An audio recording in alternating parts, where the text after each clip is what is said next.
Wouldn't he have gone straight to the authorities? Wouldn't he have begged them to dig, to investigate, to clear his name? But there was no digging, no outrage, just silence and more visits. According to Stellander, that silence wasn't indifference, it was fear. He called it defensive guilt, not the kind that lashes out, but the kind that plans, that protects, that stays quiet because it knows what must be kept hidden. In analyzing their response, Stellander noted that the McCanns didn't act like people seeking truth. They acted like people safeguarding a secret. They hate you. You're gonna die. I don't want to do this. Stellander's hidden trail cameras captured something strange. Kate and Jerry McCann revisiting the very hill described in her dream. They hate you. On the night of May 3rd, 2007, as the world would later be told, Madeleine McCann vanished from a holiday apartment in Portugal while her parents dined nearby. But what if that night wasn't the beginning of a nightmare, but the climax of a cover? The question no one dares to ask is this: why would the McCanns sedate their two remaining children on the very night of their daughter's supposed abduction, if not to ensure they remained asleep during a meticulously staged performance? The answer, as chilling as it is unspoken, lies not in what happened that night, but in what may have happened the night before. We look forward to scrutinising the police files to see what has actually been done, and more importantly, what can still be done. When you lose a child, you can't eat, you can't sleep, and you definitely can't play tennis or go for a jog. That's just my opinion. But the point was that they were jogging on the hillside, and they made sure that everybody knew. It is still a struggle for me to see beyond tomorrow. Every day I wake up hoping that this will be the day we find Madeleine. Enter Bernt Stellander, a retired Norwegian military police officer, a man untouched by media politics or PR campaigns. For 7 years, he worked alone. No badges, no orders, just questions. He planted hidden cameras in the hills of Praia de Luz. He decoded behavioral cues, tracked unspoken rituals, and sent cryptic emails to provoke psychological responses. He didn't ask who took Madeleine. He asked something darker, something final. Was Madeleine McCann ever meant to be found, or was she buried in plain sight? No breaking headlines ever told this story, because this isn't the story the world heard. But what unfolded in Praia de Luz became a decades-long mystery, and as the official narrative hardened around the evening of May 3rd, 2007, something vital may have been overlooked.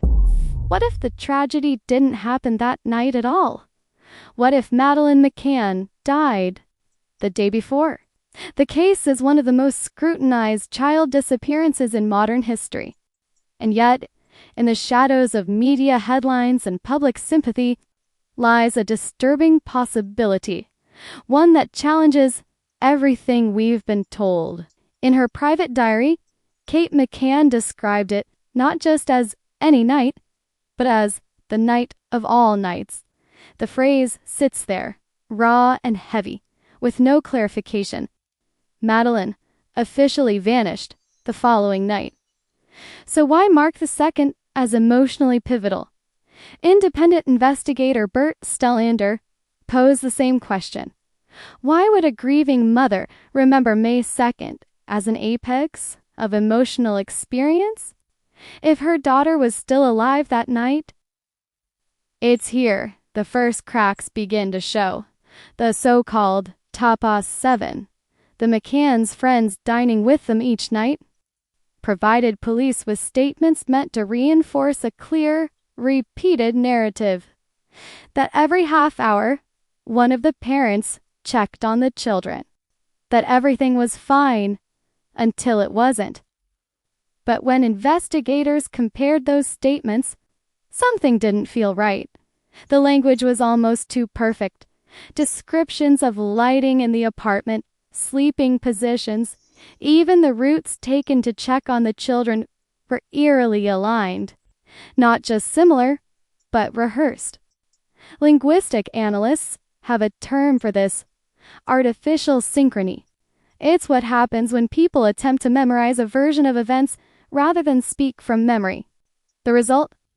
Scripted unity. Real memories differ. Manufactured ones echo.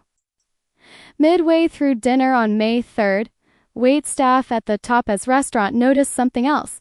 Men leaving the table for 15, 30, even 40 minutes. One dish had to be reheated. One man returned just as the group was leaving. This directly contradicted the routine check timeline the McCanns insisted on. And the timing gets worse. A bartender recalled seeing a walkie-talkie, or sound monitor, left on the tapas table, never mentioned in official interviews. If this were simply a device to listen for crying, why leave it there unattended while supposedly going to check in person? Even more chilling, when Madeleine was declared missing, there was no chaos, no shouting, no hysteria, just an elderly woman calmly informing staff that a child had disappeared. The rest of the group, silent. It was as if they'd all agreed on how to behave, and then failed to react at all. Then there's the impossible clarity. Some group members later referenced events they couldn't have witnessed because they weren't at the table when they occurred. It's a classic sign of story contamination. When a single version is shared and retold so often, it becomes indistinguishable from truth, even to those who weren't present. These weren't the only red flags. The behavior of Kate and Jerry McCann in the days following Madeleine's disappearance also raised troubling questions. Police noted Kate's emotional control. She was calm, too calm.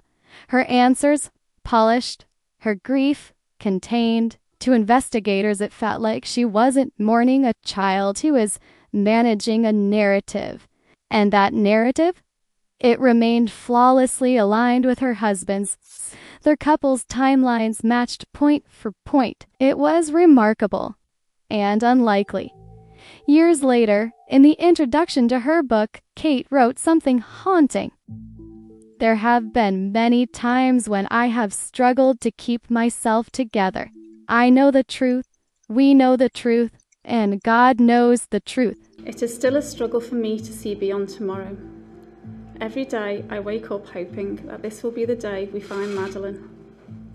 But having lived through 4 painful years without my dear daughter, I have reluctantly been forced to acknowledge that our quest could take weeks, months, or yet more years.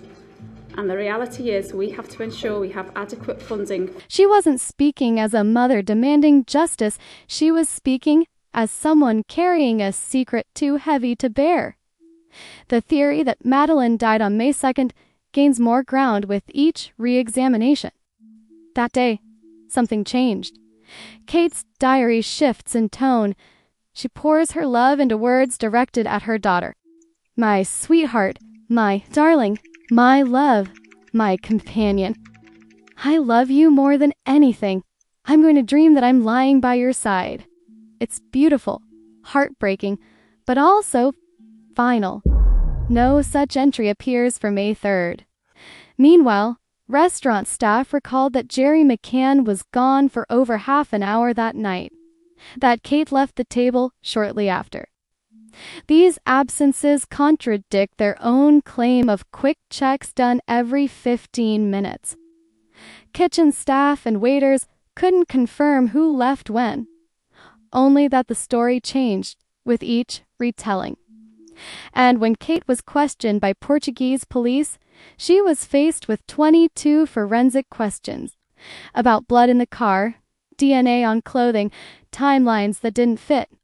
She refused to break down. No tears, no outrage, just control.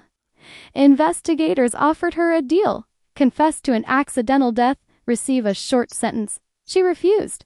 Some saw that as strength, others as defiance.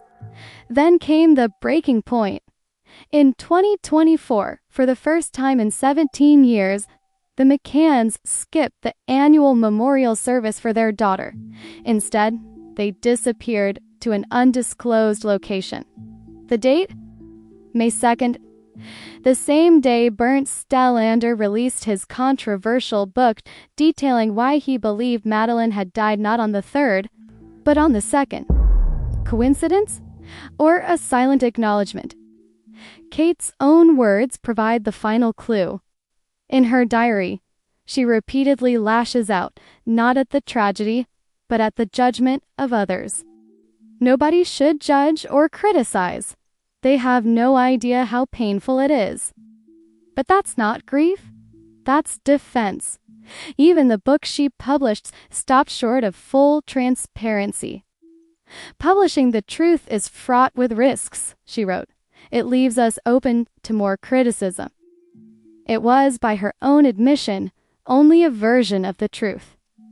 Bernt Stellander concluded something unsettling: that May 3rd was never the day tragedy struck. It was the day the performance began. The curtain rose, the lines were rehearsed, and the world watched what it believed was a crisis unfold, without ever seeing the night before. The truth may never be known, but if Madeleine McCann did die on May 2nd, then everything that came after was not just mourning, it was cover. And the night of all nights was the one no one was supposed to remember.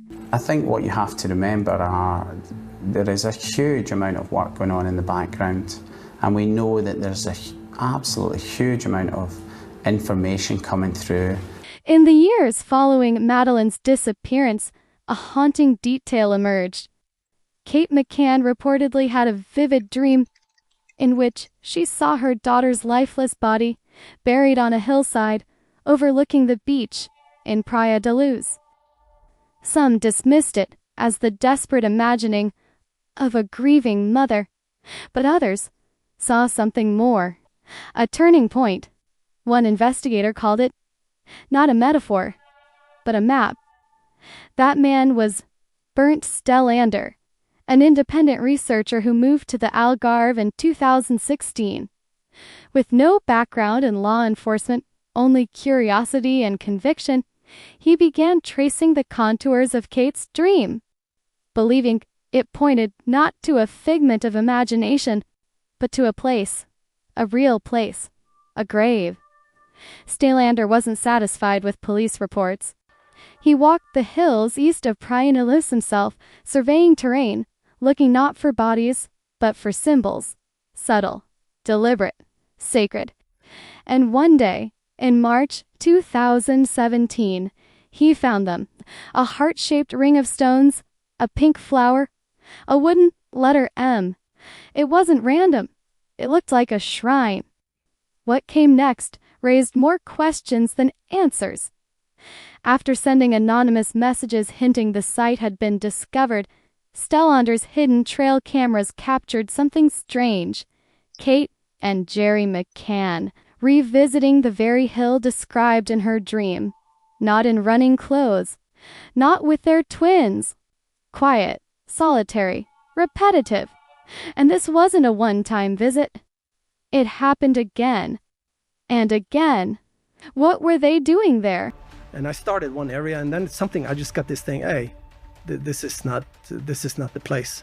And I stopped. So I had like a little bump in the ground right next to one of these symbols. It was actually another symbol on top of that one. So I changed my mind inside this cave-like structure under the tree. But anyway, so this is what I put up a camera there instead. For Stellander, this wasn't just routine. It wasn't grief expressed through exercise. It was psychological gravity, guilt orbiting its source. The concept is known in criminology and grief psychology as romanticizing the grave. It refers to a strange but documented behavior. Those responsible, whether by accident or intent.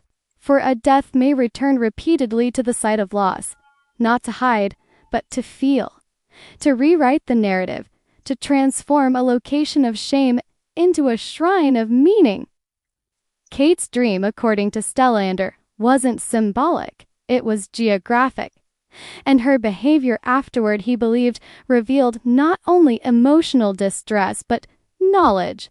The location matched, the symbols matched, the timing matched, and soon, even the language started to betray more than what was said. In an interview, Jerry McCann tried to dismiss the dream. "It's not true that Kate dreamed of her being buried somewhere," he said, but no one had mentioned the word buried yet. In forensic linguistics, this is called preemptive denial, a subconscious projection that often occurs when guilt or fear preoccupies the mind. Most people would say, "She didn't have that dream," or "It was just a dream." But Jerry leaped forward to burial before the idea had even surfaced. The denial revealed what it was trying to suppress. Stellander returned to Spot 1, as he named the site. What he found again and again was confirmation, not through forensics, but through symbolism. The carefully arranged stones, the fresh flower, the unmistakable M, a mother's initial, a daughter's grave. And then Kate returned, not with media, not with family, but alone. Paparazzi once captured her jogging, holding a crumpled photo of Madeleine in her hand. Not a prop for the cameras, because there were none. Just a silent offering, carried up the hill like a pilgrim bearing tribute. According to Stellander, this was no workout. This was ritual, a private procession to a place saturated with unspoken meaning. Why bring Madeleine's picture? Why alone? Why here? Weeks later, cadaver dogs would detect the scent of death in the trunk of a rental car the McCanns began using long after Madeleine was reported missing. Still, there is no forensic evidence to tie them directly to a burial. No confession, no remains. But there is language, there are patterns, and there is behavior. But anyway, so this is what I put up a camera there instead. The camera recorded a man walking through the exact area. Not hiking, not sightseeing, not exercising, just passing. Quietly. Alone. No children, no joggers, no gear. Nothing but purpose in his stride. That man was Jerry McCann. The same man who, 10 years earlier, had stood in front of the world pleading for the return of his daughter. Now, here he was, captured on film at a remote, unmarked hilltop that no one had publicly linked to the case. No memorials marked the space. No press had ever visited it. And yet, he went there. It was, according to Stellander, the first visible crack in the public narrative. What reason would a father have to visit a place like that unless he knew what was there? So I was looking for very subtle symbols there, like a heart, pink flowers, the letter M. And the weird thing was that in this area 2, I found all of the above. And then I put up a camera there, and then boom, here comes Jerry McCann past. What are the chances? I knew that I could go solo and do this on my own by starting a cat and mouse game with anonymous emails to them. Not about where, but that it might have been discovered, just to create some stormy waters and sleepless nights, to have them come back and narrow down the area. Within days, Stellander's camera captured Kate and Jerry McCann, along with a few close friends, quietly revisiting Spot 1. Not as a family, not as part of a media campaign, but in silence, cautious, calculated. One by one, they moved through the area, observing the exact places Stellander had documented before.